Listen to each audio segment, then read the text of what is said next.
In the presence of a nuclear isotopes, extreme nuclear isotopes, you will feel warm. You will feel like you are being heated. It feels like a microwave, or you're by a fire, basically, kind of thing. You will feel somewhat warm. Well, by the time you feel warm, you're hours or days away from dying. But basically, it will feel like you're in the presence of a hot object or something like that. I believe it's. I don't really know all that much about it. Like I say, but basically, the metal is warm to the touch, and in the presence of it in the room, you will feel somewhat warm, possibly yourself, or other metal objects. I believe will feel warm. Basically, it's giving off particles, thousands of particles, neutrons or whatever. And what it is it's actually degrading, or it's degrading the the matter around it. It's kind of confusing. I'm not exactly sure on the whole because I don't know that much myself, really. Anyway, I don't really know that much. You'll have to talk to a nuclear physicist, like I've said before. But basically, radiation is one of those things that people think that, oh, it's harmless. It's just a little bit of warmth. What's the big deal? And then a couple days or a couple weeks or a year later, you start going,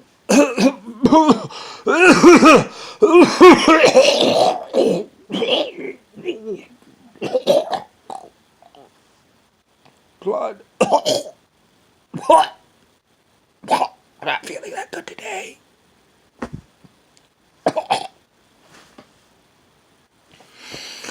That's pretty much the way it is. Um, like I say, you can't really be around it and not be damaged. Like I say, if you taste the metallic taste in your mouth,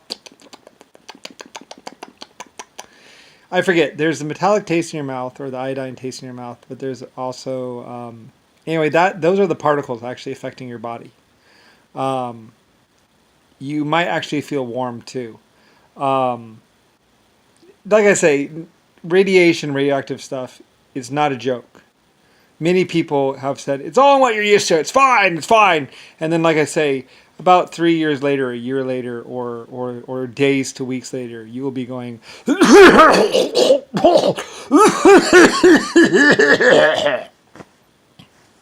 blood. Not feeling that good today, sir. You'll be doing that, and that'll happen months to years later. Like I say, there's you're gonna die in a week or two. There's you're gonna die in a month or two. There's you're gonna die in 3 or 4 years. There's you're gonna die in 30 years. There's you're gonna die in 60 years. Basically, you cannot be around any kind of isotope or radiation and not die. Technically, our lives are shortened by that sun or the star that's around us. If it was not in our presence, we would probably live longer. But there's also radiation coming from the Earth's core as well. Like I say, all the matter that's between us and what's at the center of the Earth is basically shielding, pretty much. Anyway, we live in a very narrow, careful band of space around the planet where we will not be killed by the sun. Technically, well, we're far enough away, it's not a big deal, and we're shielded enough that's not a big deal. What is humanity, what is life on the earth, is in a very narrow little band with extreme death, and basically death is on all sides, pretty much. And yeah, we have to be very careful of that fact. Like I say, exoskeleton life forms or insectoid life forms are a little bit more protected against the radiation. That's why most of my life forms were actually exoskeletons, because they can withstand space a lot easier, and they live a lot longer actually. Like I say, a crab or an exoskeleton can live quite a few years and just be fine. The human body, what is humanity, is actually fairly fragile. You know, we're fragile, we're comfy, we're snuggly, we're loving, we're caring, we're compassionate, we're a certain type of life that I decided to create after millions of years, and I wanted to do comfy life that used a lot of water and was basically snuggly. You know, we like to rub up against each other, we like to hold each other, we like to make passionate hot sex with each other. You know, we like camaraderie, and we like to be friends, and we like to Some of us, some other of us, like to just get distance away from everyone else or whatever. But anyway, though, what is humanity is a certain type of life form, and basically, if we're careful, if we're shielded, we can do just about anything we want. But humanity really isn't really made to be like extreme space or extreme radiation. I made humans to be basically a certain type of life: intelligent, smart, caring, loving, all that. That's the way I wanted them. Anyway, though, radiation, though, like I've stated before, I mean, it's just one of those things you really shouldn't mess around with it unless you really know what you're doing. Like leaded glass, basically crystalline or leaded glass, and also, mostly even the leaded glass, we couldn't stop the radiation. We tried to stop the radiation with leaded glass. It didn't work. The only way to stop radiation basically is cameras, and even they don't really work all that well. And like I said, we tried to use electronic and motors and all that stuff. They're too fragile. Uh, Inside of extreme radiation, you have to use cables only. You basically have to be all mechanical. If you're any electrical at all, it has to be too shielded. Like I said, because what is happening is the particles are going, and they're going, bink against this object right here. Those little neutrons go, bink, and believe it or not, it's like it's comparable to being sandblasted, basically.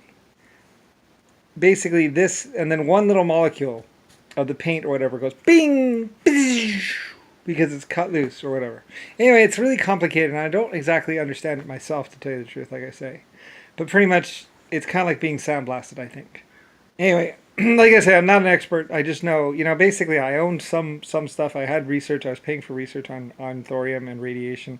And I have some involvement, and I've been witness to some of the worst, most horrific disasters and horrible things known to human history. Like Windscale, where they had an ad in the paper, and they were having people go to work at Windscale. And like I said, they were moving them from the docks inland up to the piles where people would work 3 days and then die. And it was regarded as national security and was hidden and covered up by both the British government and what is the United States, the United States government. Really horrible. It took a while to uncover it and then root it out. Basically, Nixon, pretty much Harlem and Wolf, black people. Like I said, they wanted to get a jump on me, and they wanted the nuclear bombs. Basically. Something I already had, though. Like I said, I had it the more careful way. With Germany. Germany had everything. And so did Japan. Or China. Like I said, we'd refined uranium the right way. I wasn't in a rush to get uranium. I had gunpowder and ammonium nitrate and all kinds of other stuff. Like, I didn't need nuclear bombs. I just kind of started playing around with them just because we had them and we had the stuff, I mean, I would never do anything that would endanger my own people or my own crew. Like I said, my people are valuable. I needed every single one of them. Like, I cared, I loved, I protected. I had armed guards for all my people. So getting to them and killing them was very hard. Trumpy is taking a page from my book, or everyone else would basically follow suit with what I was doing, pretty much, because that's what you do to survive, pretty much. So, and other ones would be basically be guilty, anyway, and trying to protect themselves. But anyone who's truly guilty will eventually be taken down. Anyway, yeah, it's a long old story, but yeah, it took me a long time to figure out what the hell was going on. A long, long time. About 1,000 years, really. But we got to the bottom of it. I had a lot of money and a lot of power. So anyway. Yeah, like I say, the British workers, the miners, that was my team. I always used low-level people and mid-level people. I never really. I mean, I had quite a few PhDs and a lot of other smart people. Just family members, children, old people.